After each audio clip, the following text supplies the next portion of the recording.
This is my grandpa, Bob Harbach. He was in the Army. He was a sergeant. What was your job in the Army? I was inducted into the 973rd Engineering and Construction Battalion and went into the service on January 11th of 1951 and took my basic training in Camp Carson, Colorado, and we built some roads up in back of Pikes Peak for our advanced basic heavy equipment operation. So this was my first job, and then a flood went through Fort Riley, Kansas, and it swept away the whole lower Fort Riley camp, and we were taken out there to rebuild dikes and highways and bridges and clean up the mess where the barracks were.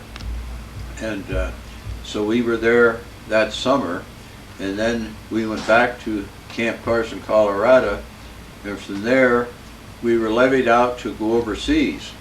And I didn't get into Korea because they had 3 battalions sitting over in Korea with no work to do, so they sent us to the North Atlantic.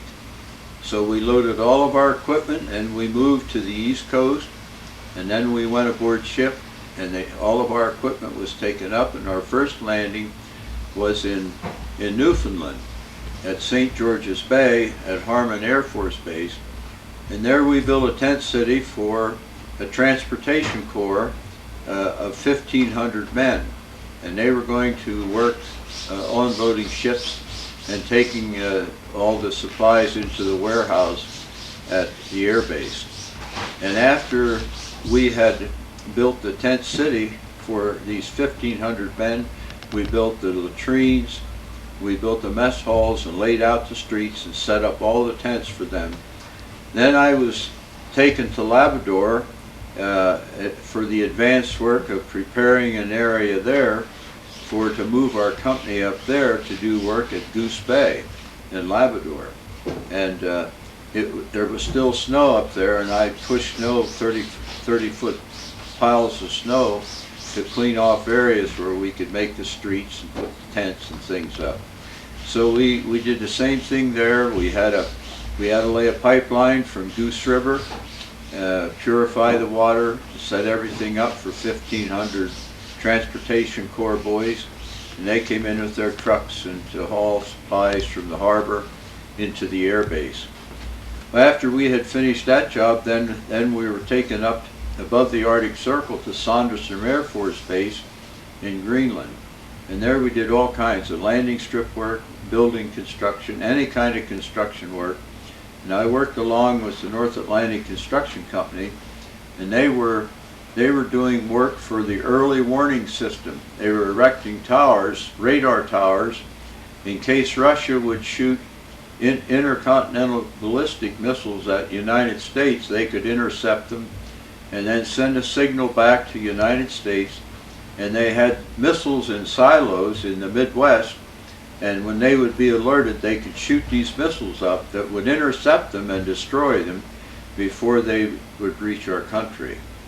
And we were there working all summer, and we finally left there in October, and the sun was just going along the horizon at that point, and one of the Air Force men that was there the winter before said in 2 weeks you wouldn't see the sun, and it would be 30 below zero. Once you would see a glow to the south, it would be 30 below zero. After the sun went back around the earth, it would be 60 below zero. So we flew out on October 10th at 10 o'clock at night. It was 10 below zero, and there was 6 inches of snow on the strip. So then we flew back. Instead of coming back by ship, we flew in military air transports. So we took off and landed in Goose Bay. There we ate breakfast in the middle of the night. Then we flew to Westover, Massachusetts, where we came through customs, and from there to Camp Kilmer, New Jersey. And from there, we either traveled back to the base in Colorado Springs, but I took a delay en route for 10 days before I went back to the camp to get discharged. So then I was discharged. Harry Truman was president, and if you spent 6 months overseas, you were allowed to get out in 21 months. So I was discharged in November 15th of 1952. So I got out 2 months ahead of my 2-year service at that point.